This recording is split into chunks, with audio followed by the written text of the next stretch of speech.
Hi, I'm Randy Robison. This is Life Today TV. I'm here with the CEO and President of Concerned Women for America, Penny Nance. Welcome. Thanks, Randy. First, I want to brag on you. Aren't you guys the biggest?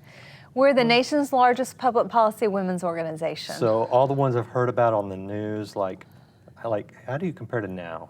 Oh, I mean, now it's, listen, this is a little bit mean, but I guess it's just us, right? I asked for it, right? Nobody's paying attention, right?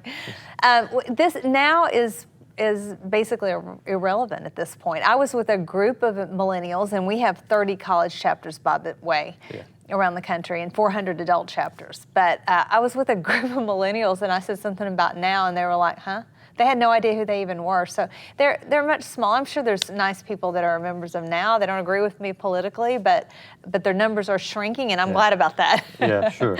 But so how many do you represent, you think? We have about 500,000 members around the country, doers and donors, people that are involved in some way at CWA, and then our hardcore activists are our chapter, people are involved in our chapters, and then like I said, we had 400 chapters and 30 college chapters, and then we have about 36 state directors. Does it ever irritate you that the smaller groups get more attention in the press than the larger group? No, never. Of course. This was so funny. I was watching old footage of our founder and still our chairman, Beverly LaHaye, talking about CWA and on the Phil Donahue show. And I don't know if you're old enough to remember Phil Donahue, but he's interviewing her in the 80s, I guess it must have been. And he said, part of kind of that same thing, like, why are you here? Why are you here? And she said, because I got tired of, the media, the mainstream media, talking about women as a monolithic group, that they believe X. And for X at that time and still today is often, abortion on demand, Hillary Clinton supporters, in today's world. You can't really be a woman and not support another woman running for president or whatever. And, back in the day, she was talking about the issue of abortion and other issues, and that, women, we're not monolithic. We will believe, many different, even in a group of us, we're not going to agree on every single issue. Yeah, even my wife and daughter can't agree on things. Of course. Yeah. No. Okay, so your new book, Feisty and Feminine, is out, and we're talking about that. You talk about a lot of that on the broadcast show, and we'll talk about that. But I got to ask you, because you talk about women as a voting group. Did the CWA come out and endorse any of the presidential candidates? No, we're a C3 nonprofit. We do have a PAC, a bundling PAC, but we don't tend to endorse in the presidential race. But I, as an individual, endorsed early on Ted Cruz. Did you? Okay. When he was still in the race, and but. At this point, there's two candidates, and people have either got to jump on board of the Trump train or wave as it goes by, but that's your two options right now. So that's kind of my question. So I always hear about how Trump has a problem with women. I wasn't a Trump supporter either. So it's not a Trump love fest going on here. Right.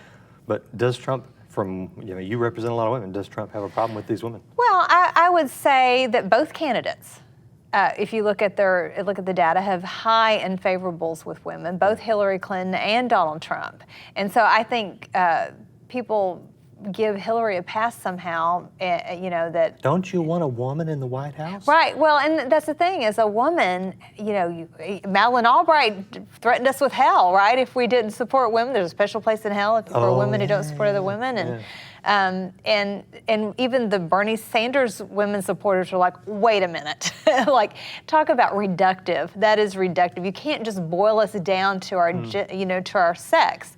We are so much more than that, and we choose our candidates based on a range of issues. And I would say the same thing. Clearly, Hillary Clinton does not comport with my values. Her principles are completely different than mine, and I could never support her. So, Donald Trump was not my first choice, but I got to tell you, he's my last choice, and that's really all it counts when you go into the voting booth. So what do you tell women? Because I'm having this conversation amongst staff here and church, and I didn't like Trump. I just flat out tell you, I still really kind of don't like him, but what do you do? I mean, how do you Well, How do it's support that someone heart who's- versus head issue, Yeah. right? I mean, but like I said, you have two choices, and look, Well, I wanted it. Gary Johnson is going to be in the ballot. And he'll get maybe 10% of the vote. I mean, Right. that's not a realistic vote. You No, can I know. vote it. You can write in. You can not vote. You can. But if you don't do that, I would argue that you're basically supporting Hillary Clinton. So really. The thing that gets me, the thing that is really important, and it's funny, your dad and I were talking about this, and this is the key issue for him, is the Supreme Court. And we have between 1 and 4 or 5 Supreme Court justices that are going to get appointed in the next administration. And that has to, whatever your key issue is, it touches that. Is that because they tend to be shaping the culture more than any other? Well, at this right point, now? we have a bench full of activist judges Yeah. that look for opportunities to change law and aren't necessarily at this point constrained by the Constitution. Yeah. And so what we've said is it must be a constitutionalist. And so I was very appreciative of the list that Donald Trump put out. The 11 names were all very, very good jurists and with proven records, which is what has to happen. We can't, take a candidate by faith. We really, if we're going to support them and work at Concerned Women for them to be confirmed, it has to be someone with a proven record. And the names that he put forward were very good constitutionalists who will not be activist judges, who will believe that the Constitution was written and it's a solid document. It doesn't live and breathe and change just because of feelings. Right. One thing I know about Trump is that even though I don't like him personally, he just rubs me the wrong way. And some of his positions, I think, are a little up in the air. It's like, I'm not really sure What did you just at. say? What did you just say? I'm not sure what he means on that. And a few years ago, I'm not sure. Yeah. But I know what I'm going to get from Hillary, and I know her direction and my values as a Christian, as a conservative, are in the complete opposite That's direction. what Bobby Jindal said. I thought Bobby Jindal did a piece in the Wall Street Journal that said that, yes, Donald Trump is unpredictable, but unfortunately, Hillary Clinton is completely predictable. Exactly right. And that's really where I come down. And look, he wasn't my first, second, third, fourth, fifth, sixth, whatever, how many choices. Yeah, I think 17th would be there was another Pataki behind him, but, whatever. But, it again, we've got to be realists. And I think women are realists. I think women throughout history have had to make tough choices in life. And we enjoy more freedom today than we ever have in history and in the United States more than any other place in the world. In fact, there's more legal immigrants that are women now than in this country than anywhere in the world. And the majority of legal immigrants that coming here are women because we have the promise of freedom. And they recognize it and they want it. We have so much opportunity here. We own a third of small businesses. We own 9.1 million businesses in this country. And we are growing, and in fact, it's one of the fastest growing sectors in commerce. So we have lots at stake. We have important issues of economics that, even if you aren't a business owner, women are often the person that sits down at the kitchen table and writes out the monthly bills. And we're making hard decisions every day. And so I think women are going to get in there and decide what's best for them and their family. And I frankly don't think gender is going to have a lot to do with it. And really, if women will just tell their husbands what to do, Or if we'd all listen. be better off. If we'll just listen. So I come down where you do. I'd rather have a fender bender than the train wreck we would get.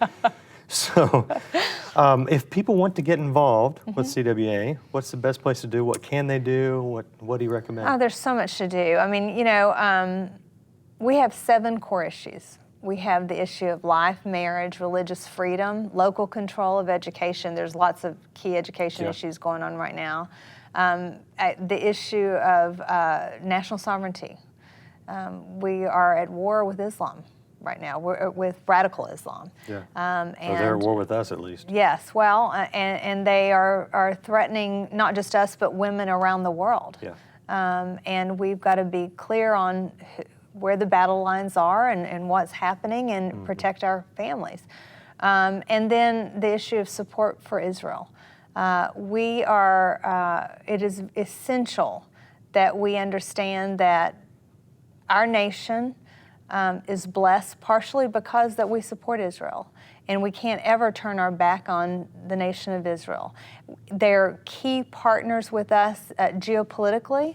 Yeah. They're the only other democracy in the Middle East. They bring great technology to bear, and so we got to make sure that we understand that and help our leaders to understand that.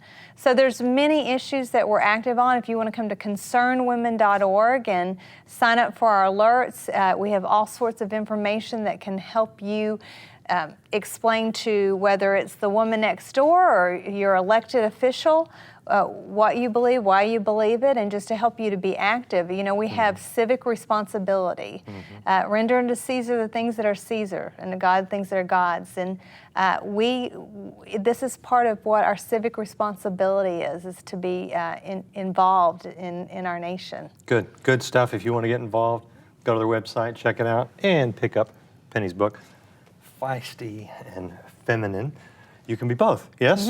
Absolutely. Good stuff. And be sure to check her out when she's on Live Today, livetoday.org. Hey, thanks for watching. I hope you enjoyed this video. Hit the subscribe button because we want to let you know about all the great videos from Life Today.